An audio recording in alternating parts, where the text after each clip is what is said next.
Hi, everybody. Today we are going to paint a few portraits because why not? And use them as a reflection on our relationship with our own work. In case you want to know what I'm using today, here is the list: 250 GSM paper, acrylic paints, brushes, pencils, sharpener, eraser, a kitchen sponge, something to mix the paint on, water, a cloth, and gloves. And that's all, okay? So I will always encourage you to use the materials you feel most comfortable with. So let's start our first portrait. I like to paint from imaginations, especially when I'm just exercising or experimenting. But if you want or need to, please use a model. For this composition, for instance, I am using this photograph as a base, but I am going to simplify it. I am not going to include the flower. And again, I am just extracting the essence of the model, okay?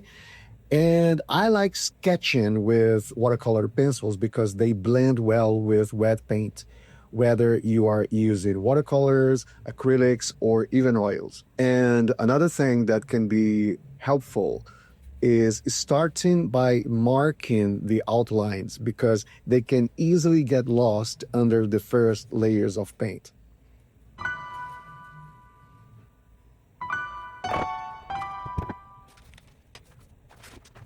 This is a very simple composition, but we are going to create visual interest by playing with texture and color. And even though we are not using much of a hair, even in minimalist compositions like this one, I do not like leaving the background completely blank because it just looks as if it was an accident. So I like to add a bit of texture to it. And once you have finished the background, all that is left is painting the main subject. And because I want to keep this as minimal as possible, there is something I need to stay conscious of.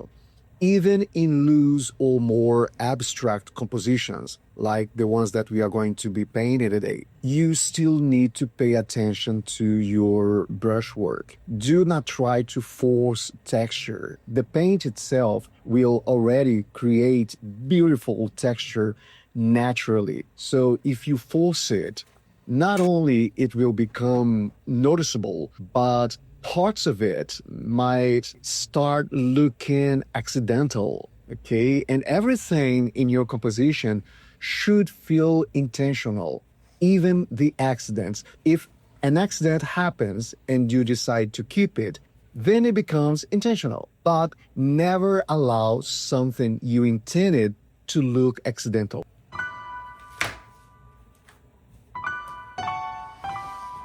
And before you know it, your first composition is ready. So now let's move on to our second composition of the day. I will always encourage you to work in series. Usually the first piece will not be your strongest one. You are still getting warmed up. So the more you practice, the easier it becomes. The clearer your ideas will appear and the more expressive the work starts to feel.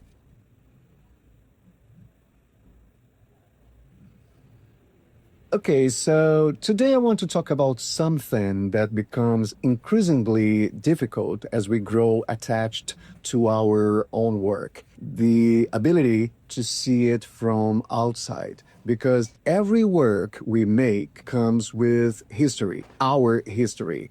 As artists, we do not experience a painting as a final object. We experience it as a trajectory. We remember the initial idea, the concepts. We remember the doubts. We remember the corrections. We remember the emotional weight behind certain decisions. And we know where every brushstroke came from. However, the outsider does not know any of that.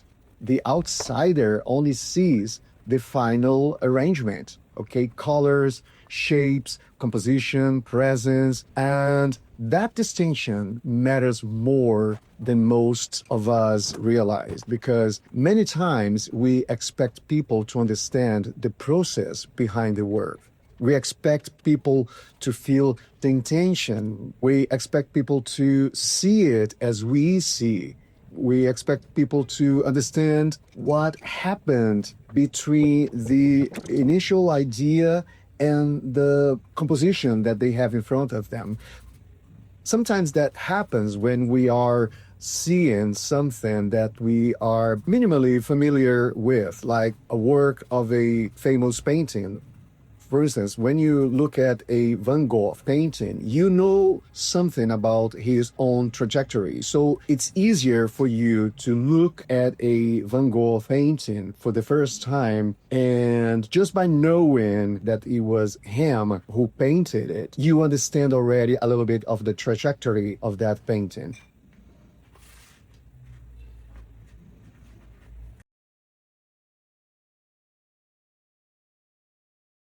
However, we cannot simply expect people to understand the process behind our own work, and we often do that. We expect them to feel the intention, but intention is not visible. The viewer can only respond to what is actually there. For instance, many of you already know I am an introvert with chronic social anxiety. I have a very hard time dealing with people, and sometimes I have to. It is a struggle. So painting became a safer way for me to connect with people. And the distortions, the subversion, or even the fantasy in my portraits often comes from that discomfort. So any of you who knows that tiny little bit about me might forgive the faults in my portraits, because when you see any of my distorted faces, you also see two things. One is that this is how I see people, and also that didn't come from the lack of technical ability, but from my unconscious desire to detach from reality. However, it will only create a connection if you either relate to that way of seeing, to that way of feeling the world around you, or that you at least have sympathy to my trajectory. However, someone discovering my work for the first time doesn't know any of that. They are simply being presented with an image, and they will either connect with it or they won't, because they are responding only to what is visible.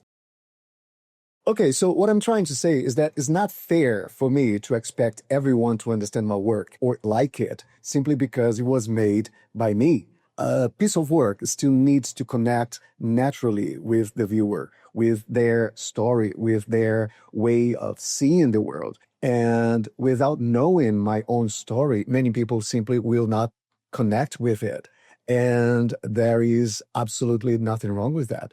Not everybody is going to like your work. Not everybody is going to connect with you or with what you create. However, it is important to understand that sometimes this kind of disconnection simply happens, okay? Because we have the same relationship with the world itself. We do not connect with everything we see. And that's just how it is. Simple like that. And that's okay. That is why learning to see your work as an outsider is important, because attachment distorts perception. Sometimes we forgive weak work because we know where it comes from. For instance, not all Picasso paintings are good, but we understand that his bad works are mere parts of a larger body of work. So when it comes to our own work, sometimes we forgive weak work because we remember how meaningful the process was. And sometimes we judge ourselves too harshly because we remember every failure behind the final result. And neither position is accurate. By the way, I say this not so that you stop being yourself and start working only accordingly to what emotionally detached people think of your work. Far from that, you should always tell your own story and strengthen your close connections. I'm only saying that because if you feel that you are not being understood, it might be because not everyone who sees your work sees the history behind it. Also, it is important to receive honest feedback, even when it sounds harsh. We have this tendency to amplify criticism because when someone dislikes our work, our cooking, the way we dress, the city where we were born in, or even that artist we love for no reason, it can start to feel personal. So when people reject the things that we do or the things that we connect with, we often experience it as rejection of ourselves. And those are very different things, okay? We are very sensitive creatures. But anyway, back to our topic. Every now and then, you need to step away from the emotional history of the piece and ask yourself, if I knew nothing about the process, would this still hold my attention? It's not asking, would it still be beautiful or anything, but would I still be interested in this thing? That question might sound uncomfortable, but it is very useful because honesty is useful. And honesty has become strangely difficult for people, not only in art, but everywhere. We live in a moment where emotional comfort is often treated as more important than clarity. People are encouraged to protect feelings before confronting reality. So criticism immediately becomes confused with cruelty, but those things are not the same. You can be honest without being disrespectful. In fact, honest criticism is one of the most valuable things an artist can receive because it allows you to escape your own attachment, even if just for a moment. People close to you usually respond to you before they respond to your work. So friends and family often want to protect you. They soften everything. They encourage everything, which is a good thing, right? It is nice. It is lovely. But after a while, you stop receiving clarity. Now, of course, not every opinion matters equally. Some people respond honestly, others respond out of a need to belong. And this is where things become dangerous because many people already know deep down that something is not working, but they still prefer encouragement over honesty because agreement feels safer.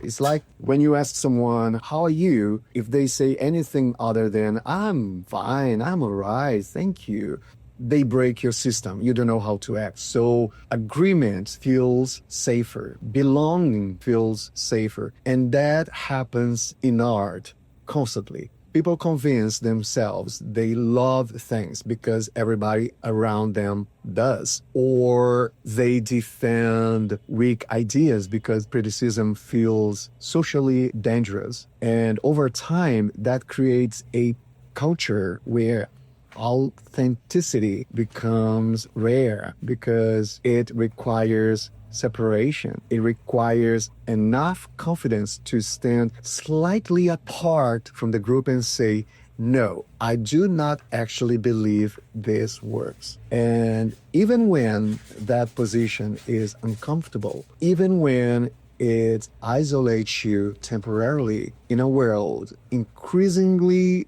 built around performance, agreement, and emotional management, being authentic starts to feel almost rebellious. So perhaps that is the real challenge, not simply making art, but learning how to see it clearly. clearly enough to separate honesty from cruelty, clearly enough to separate attachment from quality, and clearly enough to recognize when something truly connects and when we are only defending it because it belongs to us.